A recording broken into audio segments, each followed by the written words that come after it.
Guys आता आम्ही थांबले आहेत एका लोकेशनवरती. आम्ही जातोय सोमनाथ जाता जाता आम्हाला एक अशी लोकेशन भेटली आहे, एक नंबर असं रोड आहे आणि रोडच्या समोर बघा एक नंबर बीच आहे. बीच आणि हा बीच एवढा शांत आणि क्लीन होता ना की इकडे थांबणं एकदम वर्थ इट होतं. आणि या बीचवरती जास्त कोण पब्लिक पण नव्हती आणि एकदम शांत बीच होता. आणि समोरच नारळ पाणीचं दुकान होतं. मग एक नारळ पाणी घेतलं सगळ्यांनी आणि मस्तपैकी बीचच्या समोर बसून नारळ पाणी पियाले. तर फायनली गाईज आम्ही आता सोमनाथ मंदिराच्या नियर बाय पोहोचल्यात आणि आता आम्ही इकडे स्टे घेणार आहे. ह्या हॉटेलमध्ये आम्ही आता स्टे घेणार आहे, स्काय सिटी एम्पिरियरमध्ये.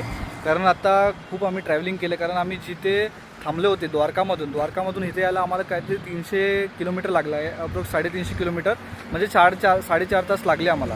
आता इकडे आम्ही फ्रेश वगैरे होणार, संध्याकाळी जाणार दर्शनासाठी सोमनाथ. मग उद्या आम्ही निघणार गिरनार पर्वतसाठी. फायनली आम्ही आमच्या रूममध्ये चेक इन करत आहे हॉटेलमध्ये. तर बघूया हॉटेल रूम, आणि रूम एक नंबर आहे बघा.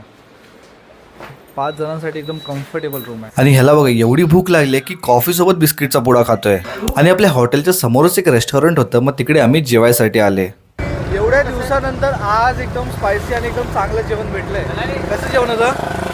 एक नंबर आणि एक नंबर मध्ये एकच हॉटेल जे चांगलं मिळालं. रोज जलेबी फपडा खाऊन बापरे पोटाचा फपडा झालेला. की पुढच्या ब्लॉगसाठी तुम्ही व्हिडिओला लाईक आणि फॉलो करायला विसरू नका.